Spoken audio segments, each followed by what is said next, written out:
Bueno, muy buenas noches para todos, perdón, buenas tardes, estimados estudiantes. Le quiero dar la más cordial bienvenida a Andrea Ariza, Diana Carolina Moreno Sanabria, Luisa Rincón, Paula Andrea Ariza, creo que es la misma persona, bueno, no sé, y Tatiana Castañeda. Bienvenidas, gracias por estar acá. Sé que hacen un esfuerzo grande por poder conectarse desde su celular, de venir incómodas en el Transmi o en el Uber, en fin, pero aquí están y no hay problema. No sobra dejar de recordar que estos videochats no son obligatorios. Bien es cierto, es una fuente para hacer una pregunta en vivo y en directo, súper, pero en este momento no es obligatorio porque yo siempre envío la grabación de YouTube. Yo no tomo asistencia en un videochat. Por ejemplo, sería justo determinar que Tatiana, Diana Carolina, Paula, Andrea Arisa y los otros estudiantes como Diana, como Luisa y bueno, otros chicos que creo que se desconectaron, decirles si ustedes tienen asistencia y los otros no. No, es injusto porque precisamente la modalidad de la materia es virtual. Virtual con un componente tutoría en donde aclaramos dudas, ¿cierto? Sin embargo, sí tener presente cuando nos comuniquemos, dar el nombre de la materia, por favor, y el NRC, porque si usted me dice, profesora, yo quiero saber si envié mi actividad, gracias, pero dígame, como en el caso yo confundí a Paula Andrea Ariza y Andrea Ariza son otras dos personas diferentes, y yo puedo prácticamente pensar que son la misma, ¿cierto? Y pues ir a dar una asesoría mala en cuanto a las dudas que ellas tengan. Entonces, por favor, importante, hablemos en etiqueta, chicos, discúlpenme como que esto me salga un poco de la clase y de lo que nos compete en tema, pero en etiqueta uniminuto y en general en etiqueta para cualquier clase de comunicación no la están aplicando. ¿Por qué lo digo? Me escriben mensajes como los siguientes. Buenos días. Chicos, sin una B mayúscula inicial, mucho menos una tilde. O muchos escriben así, hola, en mayúscula sostenida. Recuerden que esto es sinónimo de gritar en la web. Profe, tú me puedes dar tu celular, podemos cuadrar tutorías para un sábado, un domingo, ¿qué posibilidad hay de hacer el chat en otro horario? Yo me rijo por un horario que manejamos de oficina 8 a 5, ya obviamente como estas materias son de carácter virtual, pues yo debo ceder obviamente espacios para brindar esta sesión. Sin embargo, dentro del programa son más que por corte hacer 4 es suficiente. Yo desarrollo más porque intento acompañar un poco más el proceso. Los estudiantes que me han escrito han podido revisar que yo contesto correos muy rápido y mensajes. A veces ustedes no me lo preguntan, pero desocupé la noche anterior 30 mensajes y en la mañana ya tengo 50. Y a veces es preguntando lo mismo, que no está mal, pero muchas de estas indicaciones se dan en el mensaje, las dice el aula, o se dicen en este video chat, que si bien es cierto no es obligatorio, es importante consultar posteriormente. Entonces, por ejemplo, se dice las actividades evaluativas son grupales y me preguntan, profe, ¿tengo que hacer la actividad en grupo? Diferente es en unos cursos en solamente aparece un participante y los otros 4 no se saben si están vivos o no dan señales algunas. De resto, todo debe ser entregado en grupos, chicos. Estar muy pendientes de las fechas del aula. Estar muy pendientes a correos. Hagan, por favor, un hábito diario, la revisión del correo, de los mensajes de la plataforma. ¿Listo, chicos? Entonces, a partir de allí, pido mil disculpas por lo que acabé de decir, pero pues es importante como tenerlo en cuenta y dejar estas reglas claras. Lo que nos compete, vamos a compartir el documento que tenemos ya. Van a tenerme, por favor, mucha paciencia, resulta que está un poco pesado. Entonces, mientras intenta, ¿cierto?, guardar y cargar sobre todo aquí a la plataforma, me van a tener un poquito de paciencia, por favor. Quiero saber si por el momento hay alguna pregunta, chicos y chicas.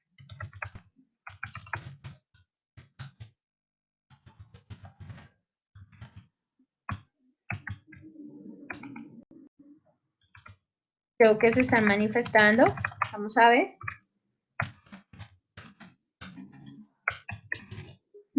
Por ahí como que están preguntando. Bueno, ya tenemos aquí.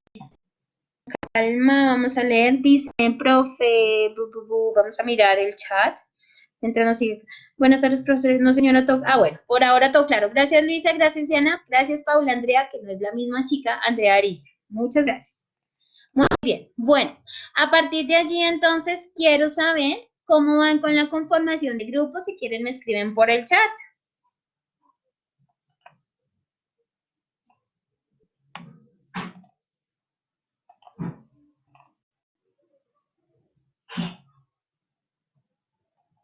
Chicos, ¿hay alguna pregunta acerca de la conformación de grupos? Recuerden que, digamos, si en uno de los cursos, recuerden que tengo dobles para esta materia específicamente, si en alguna está solo un espacio de 2 grupos o 3 grupos es porque el número de participantes es muy limitado y no da lugar a desarrollar grupos más grandes. ¿Está conformado el tuyo bien? ¿Ustedes los demás en conformación del grupo? Bueno, listo. Muy bien. Ustedes eligen un grupo, establecen comunicación a partir del foro, compartamos nuestros datos y ya es responsabilidad de los otros integrantes del grupo si no se comunica. Desde que hayan 2 personas en grupo, trabajen en sinergia, es decir, con acuerdos, buen trabajo en equipo, ¿cierto? Y ya, de resto se define la manera de trabajar como tal. Estás en grupo 1, Andrea, y ya se han unido más grupos a ti, más personas a tu grupo, perdón.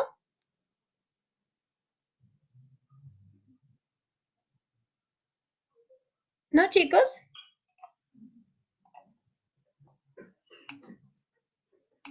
Bueno, si están las 2, Andrea, trabajen. Sí, recordemos que hay varios grupos 1, ¿no? Dependiendo del aula que tengamos. Chicas, denle en un plazo, no sé, ustedes escriban correo, recordemos que en participantes podemos hallar los datos de las personas, decir, Pepito, Juanito, Sotano, estoy atenta a la creación del cuadro compartido, por favor estemos atentos, se tendrá plazo, no sé, hasta el sábado a mediodía. Si no nos comunicamos, pues las personas que se unan al grupo 1, aquí los espero, trabajemos todos, chao. Por ejemplo, un mensaje así que permita establecer acuerdos con los integrantes y si no, chicos, pues trabajan solos. En dado caso que no aparezcan, porque otra cosa es entregar el trabajo hoy mismo.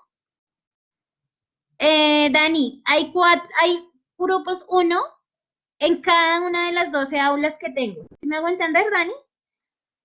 En este momento cuento con 268 estudiantes virtuales en 2 materias que son las selectivas virtuales. Por eso hay muchos grupos 1, dependiendo cada una de las aulas o NRC a los que ustedes se matricularon. ¿Listo, Dani? Bien. Listo, vale, vamos a empezar. Arranquemos porque esperando al otro grupo nadie se pudo unir, pero pues ya que vamos a arrancar en foro. ¿Pueden ver ya la presentación? Por favor, me confirman con una carita, espérenme un segundo, con una carita sacando la lengua y cerrando el ojo. ¿Sí la pueden ver, porfa? Dani, no me hagas esa cara, Luisa, tampoco, Diana. Muy bien, gracias. Vamos a iniciar. Listo, chicos. Quiero que organicemos esta frase. Les voy a dar un temporizador. Por favor, déjenme empezar porque muchos ya la tienen ordenada. Vamos a darle un temporizador de 45 segunditos.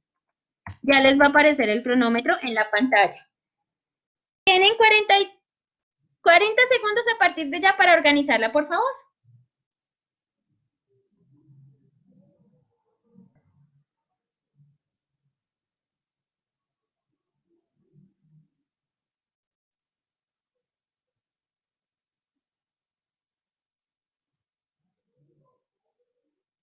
¿Cómo vamos, chicos? Ay, Dios mío, muy bien. Ya les digo si tienen la razón. Esperemos a que suene el tirín.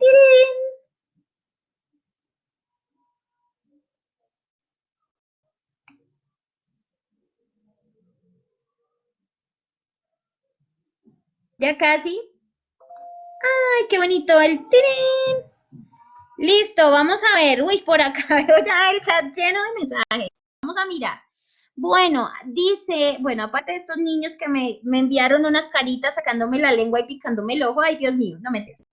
Empezamos. Dice Andrea, aquel que no conoce su historia está condenado a repetirla. Excelente. Frase, entre comillas, de cajón, ¿cierto? Aún conociendo nuestra historia, la repetimos. ¿Cierto, chicos? Vamos a ir lanzando preguntas, porque acordémonos que lo que tienen que hacer es un cuadro comparativo. Ya vamos a mostrar qué contiene. Entonces, estos son materiales de reflexión para nuestro insumo de actividad evaluativa. Dani dice lo mismo, muy bien, está repetido condenarla, perdón, está condenado a darle muy bien, Luisa también, Paula Andrea también, Diana Carolina, Diana muy bien, excelente. Entonces yo les voy a mandar un aplauso. Ay, ya no están las manitos. Permítame un segundo que no veo quién me... Ah, sí, ya. Estoy aquí mandando un aplauso virtual. Muy bien, todos, excelente. Esta famosa frase la dijo Napoleón Bonaparte. Quiero, por favor, que en el chat me escriban qué opinan. Aquel que no conoce su historia está condenado a repetirla. ¿Creen que es cierta? ¿Creen que no tiene fundamento? ¿Cómo creen ustedes que se lleva a cabo, chicos?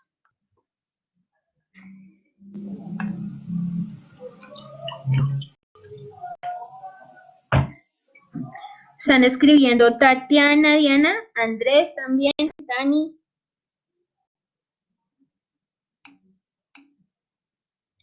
Dice Diana Carolina, sí, creo que es cierta para no cometer los mismos errores del pasado. Muy bien. Tatiana Castañeda, uy, que ya no puedo leer, un segundito. Quien no conoce su pasado, su legado, vuelve a sufrir lo mismo. Muy bien, interesante punto de vista. Luisa Rincón dice, yo considero que es cierta porque como dicen, de los errores del pasado se aprende. Exactamente. Por allí hay unos filósofos y pedagogos, después más o menos de la Escuela Nueva, ¿cierto? Un movimiento que se presentó en América Latina en general, decía que había que crear una pedagogía del error. No es que ahí usted cometió el error, mire, aprenda, no. Sino a partir de hacer caer en la cuenta del error, enseñarle a la persona lo que están diciendo acá, muy bien. Por aquí dice, sí tiene fundamento, ya que conocerse a uno mismo es más importante antes que entender el resto del mundo. Muy bien, Andrés. Y allí puede ser un importante factor para entender por qué por naturaleza, entre comillas, somos violentos, ¿cierto? En Colombia. Dice Andrés, estoy de acuerdo porque entonces no habría un aprendizaje para poder crear cosas. Perdón, Andrés solamente dijo eso y Andrés Ariza acaba de decir lo que leí. Estoy de acuerdo porque entonces no habría un aprendizaje para poder crear cosas nuevas. Muy bien, nuestra historia se basa en su pasado y presente para así no cometer errores en el futuro. Muy bien, Paula Andrea dice.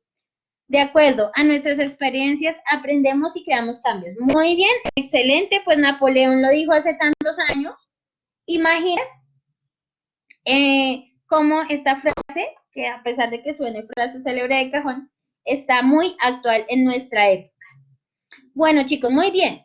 Entonces, recordemos y tuvimos un desarrollo, ¿cierto?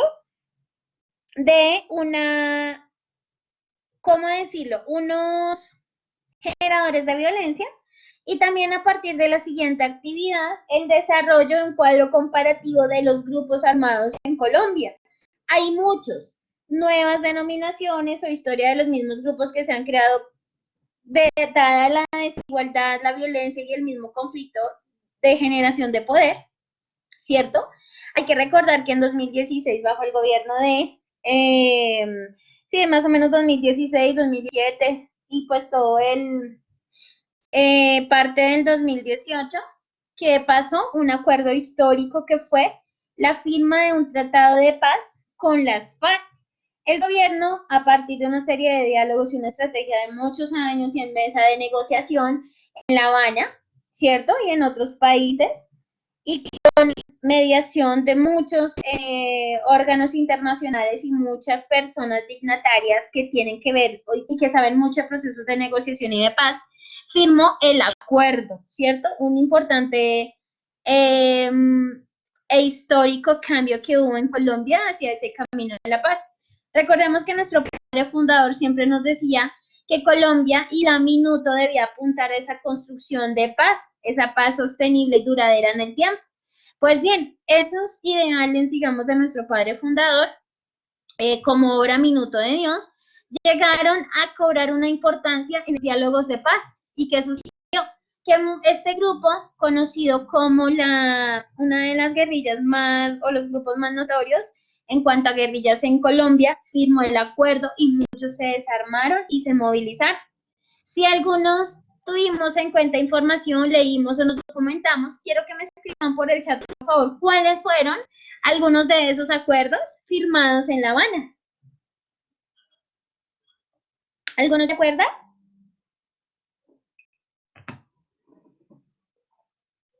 Chicos, el primero era unas azules para el Senado, ¿cierto? De algunos de los cabecillas o, digámosle, máximos dirigentes de este grupo, ¿cierto? ¿Otro cuál fue, chicos? Como la negociación penal, ¿cierto? Es decir, reducción de condenas y perdón, entre comillas, a partir de esa reducción de condenas por los crímenes que habrían cometido, ¿cierto? Chicos, ¿se acuerdan de otra clase de acuerdo que a los que se llegaron bajo este gobierno y bajo este importante hecho en Colombia?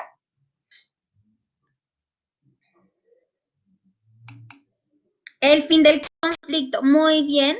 Acerca de drogas ilícitas, se acordó que ya no se iban a sembrar más, ¿cierto? Que se iba a entregar información muy bien acerca de todos esos conflictos, de la ubicación de muchas fosas comunes en donde tenían el nombre de las personas que habían ajusticiado bajo cuenta. Muy bien, la restauración a víctimas, muy bien, a personas que secuestraron o familiares de las víctimas que estaban ya muertas.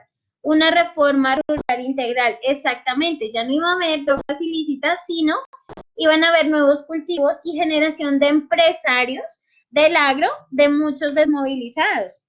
Límite de tiempo de la Jurisdicción Especial de la Paz, perfecto, muy bien chicos, están todos muy atentos, excelente.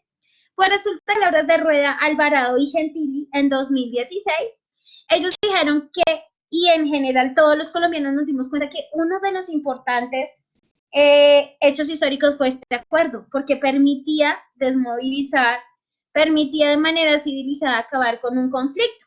¿Alguien recuerda desde hace cuánto tenemos esta guerrilla y que permitió ese origen a las guerrillas o a los grupos que se levantaron en contra de la ley de más o menos 1930, 40, 50? ¿Alguien se acuerda, chicos? Venía desde las consecuencias y la desigualdad del bipartidismo. ¿Se acuerdan del Frente Nacional? Cada periodo de años iba a gobernar un, llamémosle así, un militante del partido político conservador y en el siguiente periodo, por la misma cantidad de años, del Partido Liberal, ¿cierto? De toda esa hegemonía que hubo. Muy bien, Tatiana, excelente esa disputa.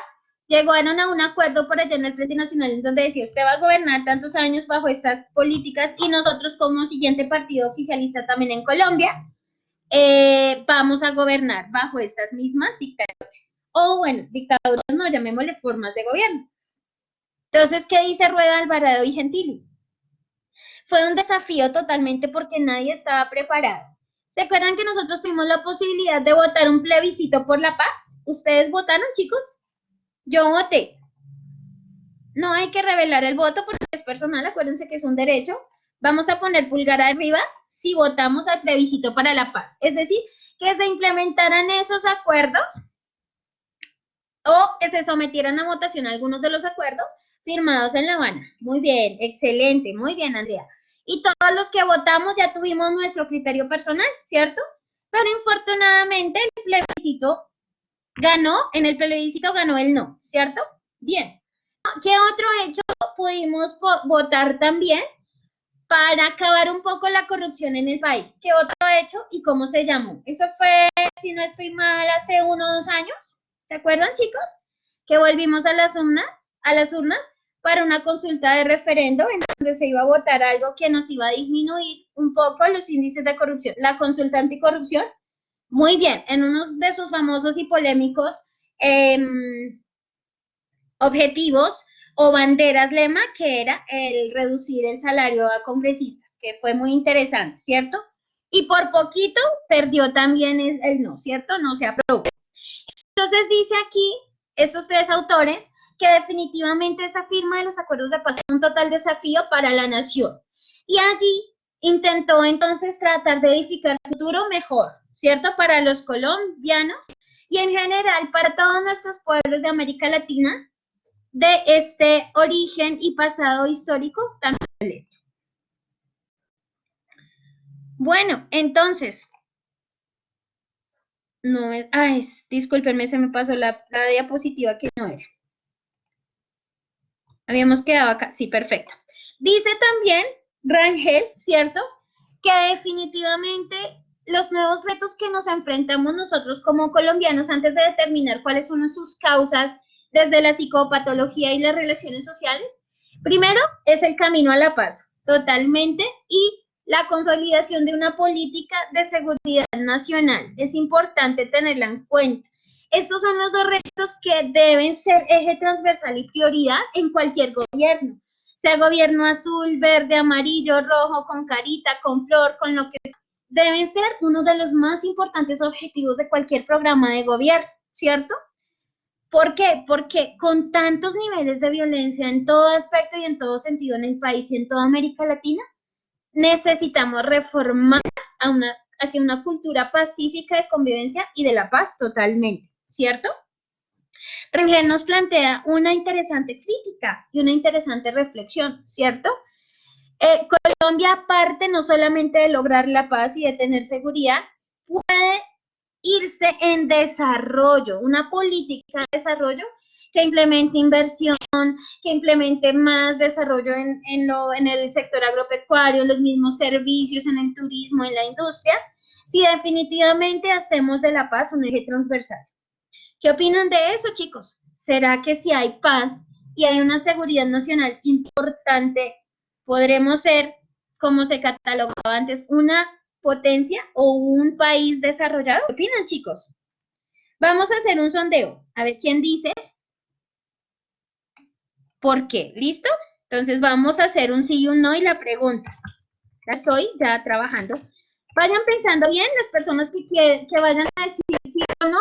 ¿Cuál es su razón de elegir esta opción?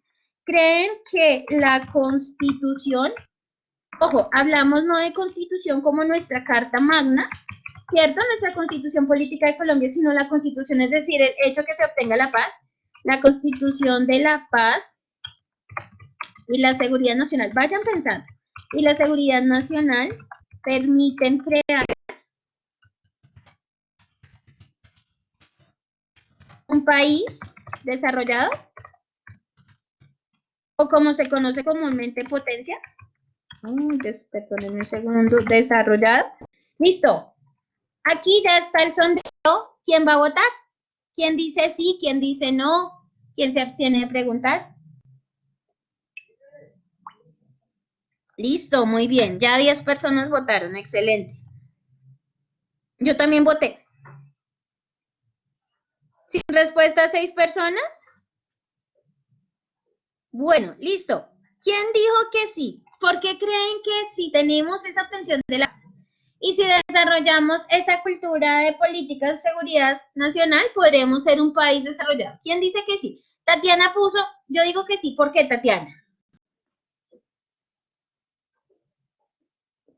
¿O quién dijo no y por qué?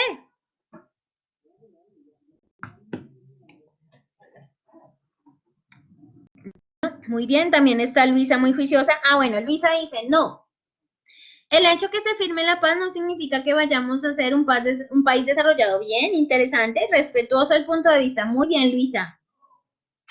¿Quién más opinan ustedes, chicos? Tatiana está escribiendo.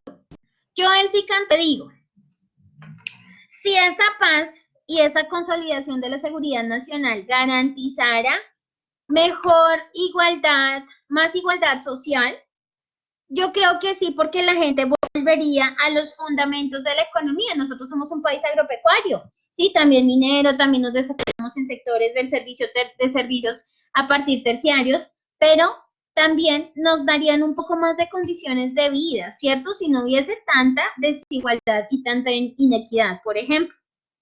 Me parece a mí. Daniel dice, yo dije que no porque somos un país agrícola, no un país que invierta en diferentes frentes. Podríamos ser un país sano, pero no un país potencia. Bueno, interesante, Dani, muy bien. Diana Carolina dice, sí, porque en parte se acabaría un poco la corrupción y más oportunidades para todos. Bueno, miremos esos puntos de vista, muy bien, interesantes. Al conseguir entonces esta paz, vamos a lograr es que una disminución de la brecha en la desigualdad social. Uy, por acá, les pido mil disculpas, tiene título Infografía Historia del Cine, pero estamos viendo cuáles son las posibles generadores de violencia en el país. Quiero que revisemos el mapa mental. En el concepto está violencia, concepto central, ¿listo? Tenemos entonces como organizaciones importantes como la OMS, dice que la violencia presenta características de intención, es muchas veces naturalizada y hay actores en ese tipo de violencia, ¿cierto? Ahora, hay una relación entre la violencia y las víctimas, totalmente de acuerdo. Tenemos diferentes tipos de violencia, instrumental, emocional, violencia de lugar, ¿listo? Hay una naturaleza de esa violencia y esa naturaleza presenta también tipos en ámbito, en motivo y en víctima, ¿listo? Tipos de víctima. Y la naturaleza también se da desde lo físico, psicológico o sexual. Generalmente las víctimas de esa violencia son niños, personas cuando profesan ideología de género, el adulto mayor y hay una víctima también social cuando representamos brechas de diferentes razas, diferentes formas de pensar o sistemas de valores de creencias, ¿cierto? Unos motivos de violencia son de tipo raciales, políticos, culturales, ¿cierto? Y también de tipo delictivo. ¿Qué opinan ustedes acerca de esos tipos de violencia? ¿Qué opinan, chicos? Que sea de tipo racial, político, cultural y delictivo. ¿Habrá un tipo de violencia racial? Totalmente, y se llama la conducta de la discriminación, ¿cierto? Tenemos un tipo de violencia política, ¿ustedes creen? ¿Alguna persona cuando fueron las pasadas elecciones para alcalde perdió alguna relación familiar por expresar por quién votó y a quién apoyaba a usted? A mí me pasó muchas veces. Hay violencia de tipo cultural, ¿cierto? Es que si tú no tienes mi mismo credo, no podemos ser amigos. Eso es una violencia con un motivo cultural. Y ya tenemos el eje grande, que es la violencia delictiva, que es una de las razones más importantes para tener en cuenta nuestro curso de aspectos psicológicos y sociales de la violencia criminal en Colombia. ¿Listo? Bueno, quiero escuchar impresiones, opiniones acerca de esta importante parte que estamos viendo. Por aquí nos decía Diana Carolina también, perdón, Tatiana, respecto a lo anterior, la paz permite que se acabe la corrupción y el conflicto generando estabilidad política y social. Muy bien, un buen punto de vista. Y Luis Armincón dijo también, la paz no asegura el fin de la corrupción.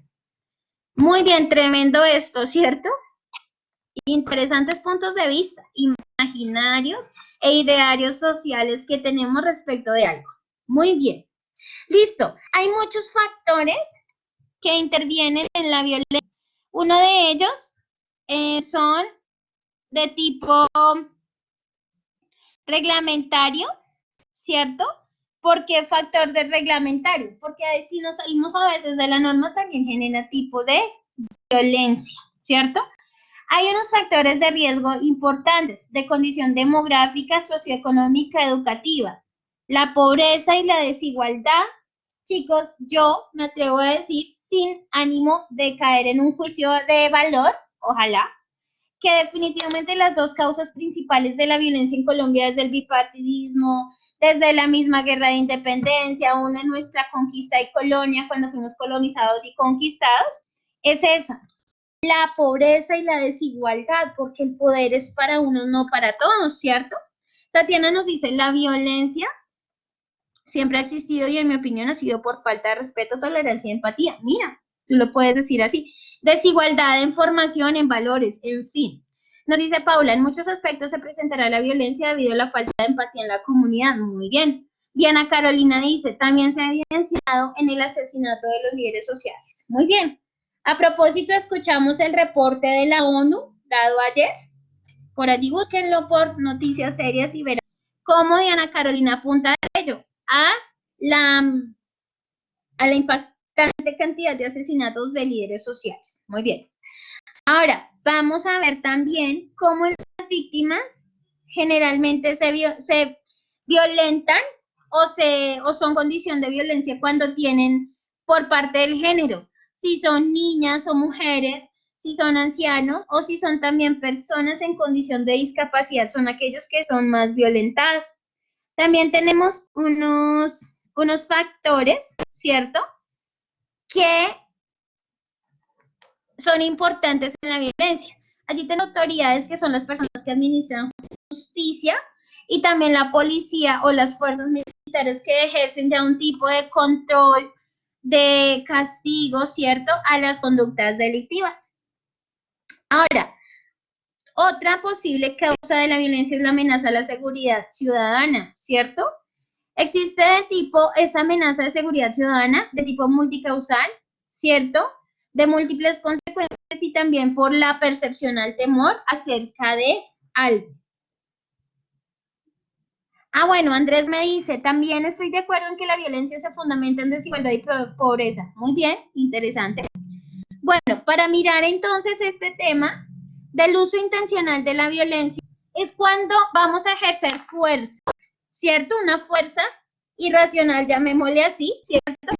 En donde causan daños en las personas. Entonces tenemos un tipo de violencia con un uso intencional, es decir, un exceso de fuerza, y sería una fuerza autodirigida, es decir, esté consciente o no consciente, un reactor es que yo voy a golpear a alguien si están en desacuerdo muchas veces con mi punto de vista. Puede que no lo golpee, también manifiesto en mi tono de voz, no estoy de acuerdo contigo, por ejemplo. Estas características como de tipo conductual hace que se nos tilde como violentos por naturaleza. Simplemente, como nos decía Diana, Andrea y por acá todos ustedes que han participado de una manera muy interesante, es porque no hay una empatía, porque no hay un respeto a la diferencia y la diversidad, y porque aparte también tenemos una naturaleza desigual y hay una condición de pobreza. Muy bien. Tenemos entonces también cuando ejercemos daño en las personas, ya hablamos de una violencia interpersonal o también colectiva, cuando nos vamos de pronto más a atacar a una persona o las redes sociales. Miremos el fenómeno. ¿Usted cree que tener un tercer ojo repetido es bueno? Por ejemplo, posteo eso y las personas empiezan, no, ¿cómo se te ocurre? Las personas solo tienen dos ojos.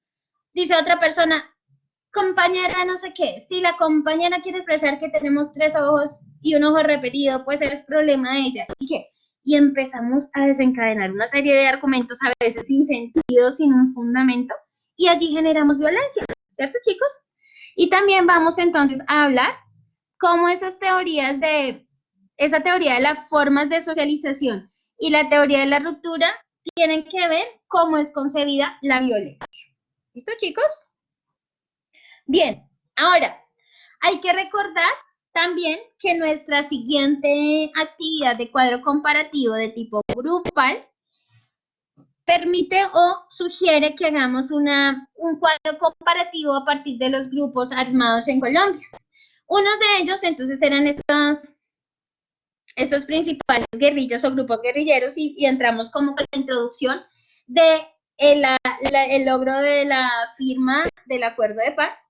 Pero también existen otros tipos como los grupos de paramilitares, los denominados grupos emergentes o disidentes, ahora que conocemos más o menos de hace un año, se les está llamando a disidentes o disidencias, que quieren decir que pertenecieron a un grupo determinado, pero decidieron, como se dice por ahí, armar rancho aparte y generar una autodenominación diferente.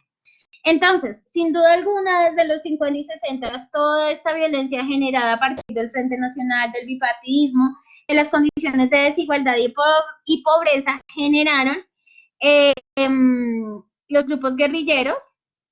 También es cierto que en los 80 surgió otro fenómeno importante que fue el narcotráfico, ¿cierto? Por el uso y cultivo de suelos con drogas ilícitas. Entonces ya los grupos no solamente se dedicaron a extorsionar o a desarrollar sus actividades para mantenerse, a secuestrar o a asesinar por ajusticiamientos, sino que también vinculó a su principal actividad para obtención de recursos precisamente el narcotráfico o el desarrollo de rutas para poder sacar la droga del país y venderla. ¿Listo?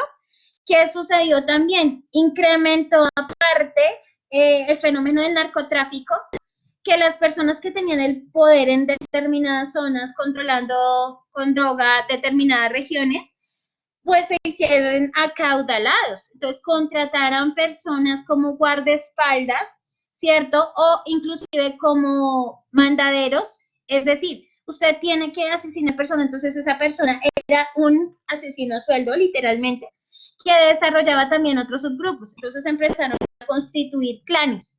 El clan de determinada región o el grupo paramilitar tal, ya con unos objetivos más específicos en cuanto política y en cuanto fuerzas militares, y otra serie de grupos que desencadenaron pues más violencia, más uso de armas, más muertes. Entonces ya muchas veces en estos diálogos que se firmaron en La Habana ya no sabían de quiénes eran, quiénes eran los autores de de las víctimas, de sus familiares. No sabían si era una guerrilla, si era un grupo armado como un paramilitar, si era una autodefensa, una disidencia, o era producto de algún ajusticiamiento del narcotráfico. ¿Listo? Entonces, ¿qué generó esto? Que ya las personas que subían de los gobiernos de turno hicieran como un pie de fuerza y afirmaran el poder militar para aparentemente controlar los territorios. Pero nosotros sabemos por historias de vida escuchadas, yo no tengo aquí un soporte científico, que muchas zonas ni siquiera los militares o la policía puede acceder porque ya está controlada por un determinado grupo. Se cobran vacunas, ¿cierto? Se desarrolla también el tema de como de una extorsión mensual para no llevarse a personas. En muchas regiones del país ya secuestran muy seguido a una persona, pero el fin es tener dinero, ¿cierto? Tener dinero para poder financiar de pronto su mismo funcionamiento. Bien, también existen los paramilitares, ¿cierto? Surgieron en muchas regiones con fuerza a partir de la oposición generada, ¿cierto? Hasta los mismos grupos ya establecidos, a las guerrillas. Entonces se organizan los paramilitares, como ya les decía, con un enfoque y un objetivo más de asesinar o ejercer violencia a objetivos políticos, militares, de policía o a personas influyentes. ¿Listo? Al lado del fenómeno guerrillero en los 90, estos grupos paramilitares empiezan a coger tal fuerza que definitivamente se fortalecen de una manera. Hay muchas teorías, no las sabemos. Hay muchas teorías de conspiración que dicen que los fenómenos del paramilitarismo se generaron a partir, llamémosle así, de disidencias de las mismas Fuerzas Armadas. Y esto fue lo que originó que esos paramilitares se encargaran de generar violencia sistematizada también y sistémica con la muerte de determinadas personalidades en regiones para lograr tener controlado a través del mecanismo de presión del miedo y que las personas no hablaran, no revelaran información o simplemente siguieran con sus vidas aparentemente. Yo tuve el testimonio de una estudiante en otra institución que me decía que ella enseñaba con proyectos de ONGs, por ejemplo, fortalecimiento de lectura crítica, fortalecimiento de matemáticas, y ella decía que antes de la firma de los acuerdos de paz, determinada región estaba como estratificada o zonificada. Así como en Bogotá se dividen las UPZ, ¿cierto? Unidad de plan zonal, así estaba dividida una región, llamemos la región X. Entonces en la región X habían 4 grupos, estaban los alpinitos, los chocolatina jet, los grupos, se me olvidó, los grupos Bonjour y los grupos Sneakers. Entonces, Cuando ella tenía que viajar a la zona, la conocían. Y uno de esos grupos de los alpinitos, por ejemplo, la escoltaba para llegar a la escuelita, poder dar su clase y devolverse. Entonces, esas labores de las personas de líderes sociales, los médicos, psicólogos o los mismos profesores que desarrollan labores sociales, tienen o están como bajo el ala o bajo el están cobijados por un determinado grupo que les permite salir con seguridad. Por el contrario, se hacen objetivo de los grupos de los Jet, los Bonjour o los Speakers. Entonces, miren cómo ella me decía que cuando se conocían esos grupos que tenían como ya determinadas regiones a cargo de ellos, muchos de los sistemas naturales o ecosistemas, por ejemplo, Chiribiquete y otros, permanecían más limpios y más sanos, porque estos grupos pues que ejercían bajo el mecanismo de presión del miedo a través de asesinatos sistemáticos, hacían que las personas nunca fueran a esas regiones. Entonces dicen que después del acuerdo de paz, muchos de los sitios, como inclusive en muchas partes del páramo de Sumapaz, se volvían un poco más cochinos, se generaran más incendios porque ya la gente podía transitar libremente sin tener una cultura del cuidado al mismo medio ambiente. Entonces, para tenerlo en cuenta también. Quiero preguntar algo, chicos. ¿Ustedes se acuerdan esos años que tuvimos un fenómeno que se llamó limpieza social? ¿Alguien se acuerda? ¿Alguien lo vivió? Solamente las personas tan viejitas, como estoy hablando de 30, 40 o 50 años inclusive, sabremos qué es eso. ¿Ustedes conocieron a alguien que fue víctima de la limpieza social? ¿Saben a qué me estoy refiriendo con eso de la limpieza social, chicos? Andrés dice que sí, muy bien. Consistía, por ejemplo, bueno, mira, tú sabes. Imagínate, Andrés, que en mi barrio donde yo crecí, en un lugar de Suba, cuyo nombre no quiero acordarme, decía nuestro ilustre Quijote, y en palabras de Miguel de Cervantes Saavedra, cuando yo tenía 12 años, pertenecía en un barrio en Suba y yo estaba en la iglesia. Yo era catequista, cantaba, era monaguilla, en fin, hacía muchas cosas en la iglesia. Y muchas veces nos encontrábamos con folletos o panfletos que llaman amenazantes, diciendo tal persona X y Y, Pepito Pérez, tiene que cuidarse y estar antes de las 11 de la noche en su casa porque está grado objetivo del grupo X. Entonces, muchas personas, como ya era pululaba tanto la violencia, conductas delictivas como el expendio de drogas a niños cerca de colegios o chicos con determinado pandillas, se llamaban en mi época, hacían tanto mal, asesinaban, robaban, ya estaban identificados, que los grupos que se autodenominaron de limpieza social, literalmente empezaba a controlar como digamos, la proliferación del fenómeno, matando a las personas que ya identificaban como que robaban, que obligaban a consumo de drogas y que aparte nos tenían como en condición delictiva, ¿cierto?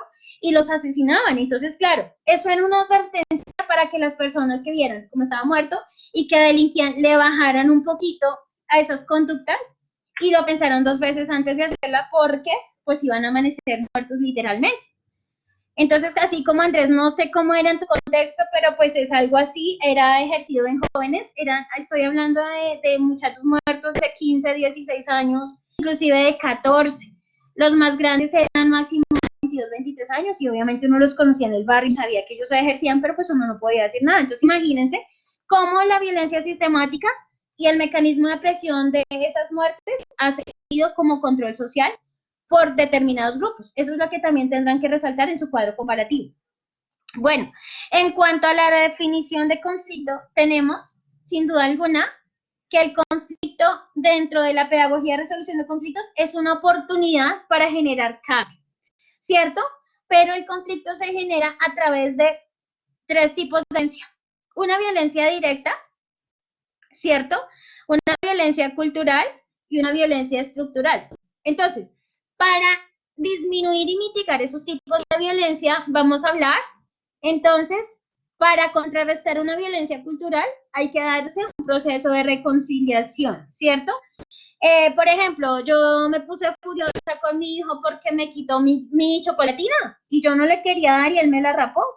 Entonces, allí tenemos un tipo de violencia, entre comillas, cultural, porque mi cultura es de chocolate, yo amo el chocolate, pero él no me pidió permiso, no respetó la relación de poder entre mamá e hijo y me la quitó y se la comió. Entonces yo me puse furiosa, ¿cómo se te ocurre comerte mi chocolatina? Entonces aquí tenemos que ejercer un proceso de reconciliación, hablar con él, decirle, mira amor, no puedes comerte mi chocolatina. Tú no me dejaste explicarte que yo también te traía una chocolatina, por ejemplo. Tenemos una violencia de tipo estructural, ¿cierto? Allí, entonces, es como que en esos procesos de argumentos, de defensa de creencias, es que yo creo en el que dijo y en el que votó X o Y. Y son esos argumentos a veces en donde dañamos las relaciones, ¿cierto? ¿Qué hay que hacer? También hay que crear el mecanismo de la resolución. Tratar de revisar los argumentos que podamos generar entre los dos, así yo no esté de acuerdo contigo, no profese tu credo, pero te respeto por el hecho de ser humano. Y también existe una violencia directa, la que hemos vivido todos estos años de miedo, de desigualdad, de condiciones de inequidad y toda la pobreza y corrupción que hemos presentado en nuestro país. ¿Qué hay que hacer? Reparar el daño, que eso fue lo que al acuerdo que se llegó en la implementación de la Jurisdicción Especial para la Paz con los acuerdos en La Habana. Bueno, chicos, los estoy extendiendo. Quiero que observemos este videito, solo voy a poner 2 minutos, pero les voy a dejar el link. Es muy bueno, es un estudio de la Universidad Nacional, de los Andes, perdón, en asocio con otros profes, y ellos dicen que es importante tener en cuenta la revisión de la salud mental, cómo está siendo tratada frente a fenómenos de tanta violencia en Colombia. Ya les estoy dejando aquí el link, chicos. Regálenme un segundito, no se me vayan a demorar. Se los dejo acá, pero yo les voy a proyectar 2 minuticos, no nos demoramos mucho porque creo que es en esencia resumen de cómo nosotros como formación en psicología o como ustedes, chicos que inscribieron la materia de otras carreras, licenciados en artística, trabajo social, licenciatura en filosofía, licenciatura en educación física, administración, en fin, de todos los programas, podemos hacer para disminuir, ¿cierto? Un poco esa cultura y esos imaginarios y esos generadores de violencia que nos han atormentado prácticamente por años. Entonces, les dejo 2 minuticos video, les pido amablemente me regalen 5 minuticos más. Quien se tenga que ir a clase, retirarse hacia su trabajo, hacia su casa, tranquilos, no hay ningún problema. Un error técnico, porfa, no está cargando el video, regalen un segundo. Bueno, estamos tratando aquí de resolver los problemas. Ya cargó, perfecto. Vamos entonces a proceder a compartir pantalla para que ustedes puedan tener acceso al videito en vivo y en directo. ¿Ya están viendo mi pantalla, chicos? Sí, creo que ya. Perfecto.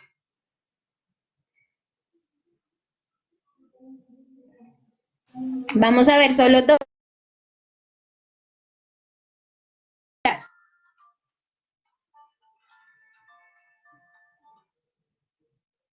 Salud mental, secuelas de la guerra, se llama el documental.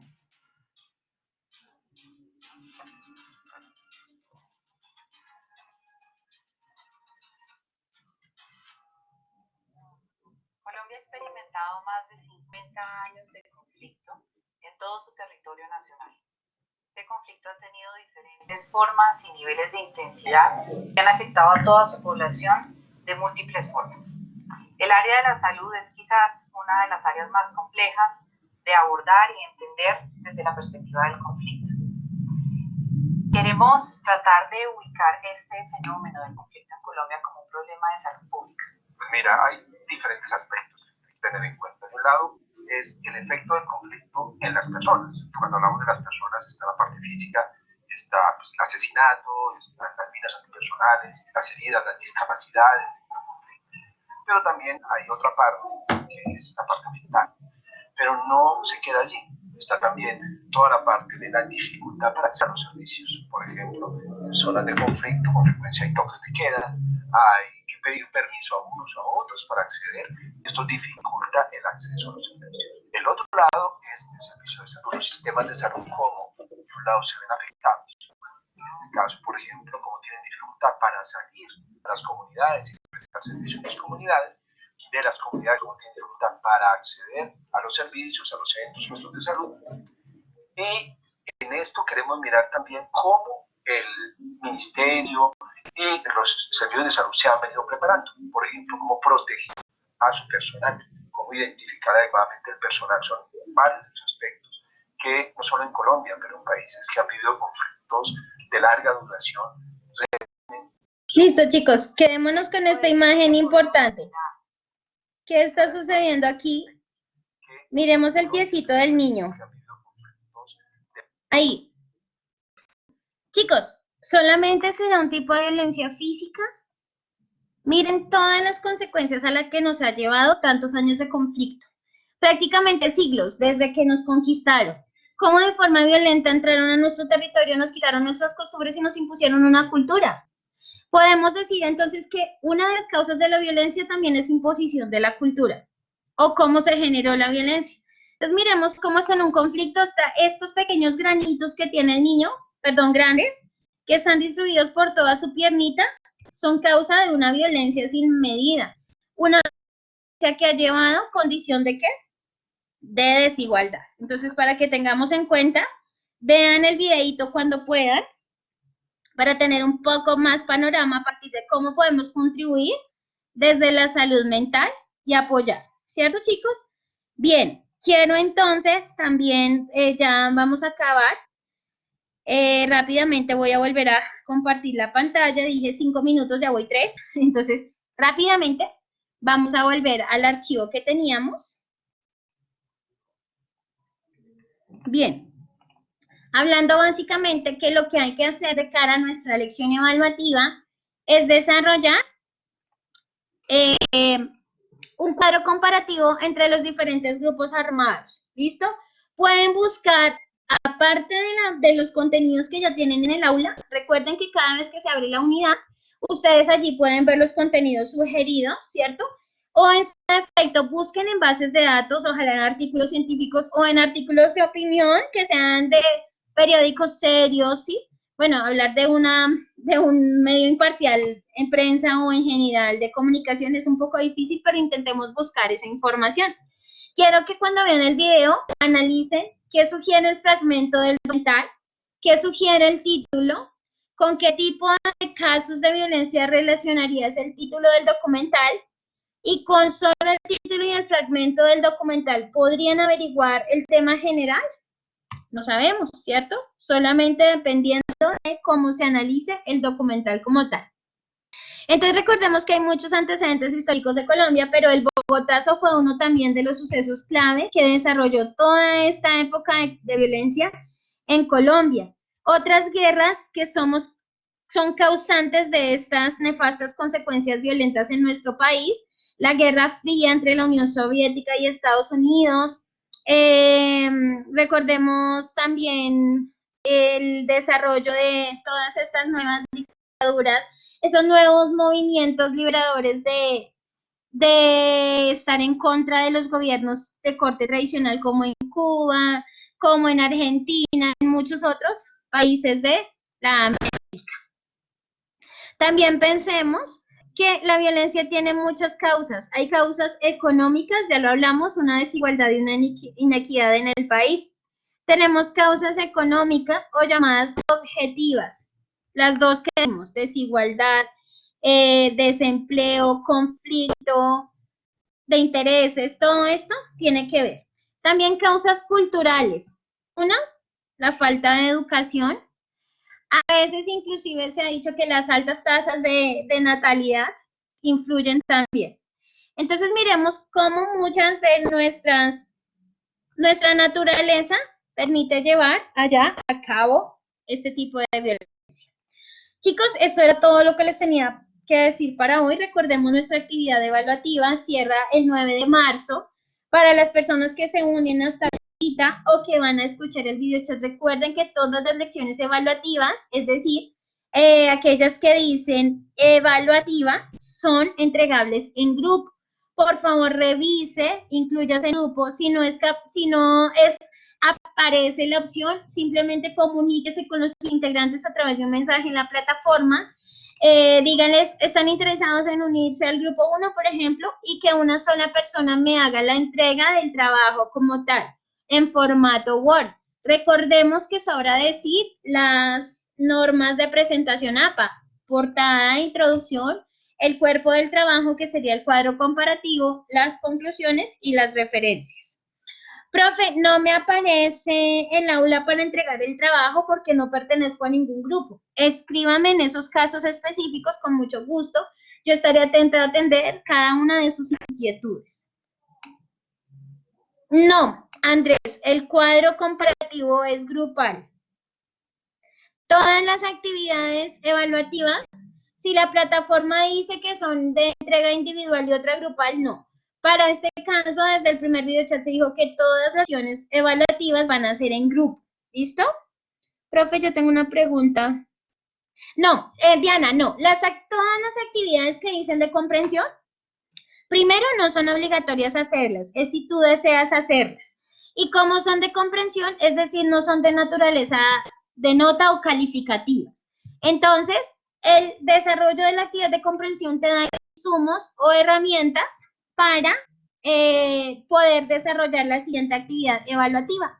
Hola Andrés, hasta ayer había plazo de escoger grupos, he tenido bastantes inconvenientes. Voy a ver si postergo nuevamente el plazo para la creación de los grupos. ¿Les parece? Por lo menos hasta el sábado a mediodía, para que ustedes tengan todo este fin de semana y charlar con sus participantes, con sus compañeros y puedan establecer acuerdos para el desarrollo del trabajo. Es un entregable cuadro comparativo en Word acerca de los grupos armados e ilegales en Colombia. ¿Listo, chicos? ¿Todo QAP? Regálenme, por favor, una carita con ojitos de corazones enamorados. Sí. Andrés, recuerda que tienes que unirte al mismo grupo de tu NR. Por ejemplo, Diana Carolina está con Luisa, con Tatiana y con Andrea Arisa.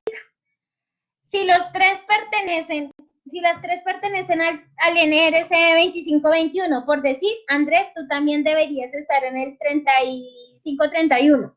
No puedes unirte, por ejemplo, no, es que estoy del 2521, entonces me voy a hacer con un estudiante del 2407, no. Tienen que ser dentro del mismo NRC. ¿Listo, chicos?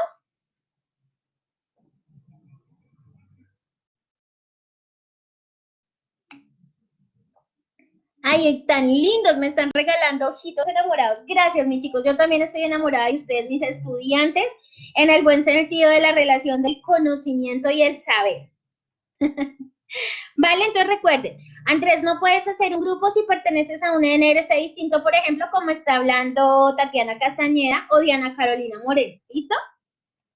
Chicos, entonces, si no hay más preguntas, amablemente les invito a retirarse de la sala para poder generar la grabación. ¿Cuál es la demora en que no envíe? Andrés, toca que te hables con los participantes del 11377. ¿Listo? Listo, Andrés. Ay, gracias. Esos ojitos que todos me regalaron. Bueno, chicos, entonces amablemente les invito, si hay alguna duda, alguna pregunta, recuerden, yo estoy atenta al correo de cantorcard@uniminuto.edu. Estoy anotando en el chat. .edu.co, también por mensajes de la plataforma. ¿Listo? Usemos más los mensajes. Los foros yo los retroalimento, pero como entenderán, con 24 aulas trato de hacerlo lo obviamente posible. A veces trato de responder mensajes menos de las 24 horas, pero a veces son 50, 60 mensajes de 268 estudiantes, entonces no es tan fácil. Pero intento contestar absolutamente todo. Por cierto, los de esta tarde no los he podido contestar porque estaba en clase, en visita y en supervisión de práctica. Pero yo intento, de verdad, darles una comunicación y una retroalimentación muy pronta. Bueno, chicos, entonces gracias por su tiempo. Damos por finalizado el video chat. Cualquier cosa, recuerden, estaré atenta a medios respectivos de comunicación. Feliz noche.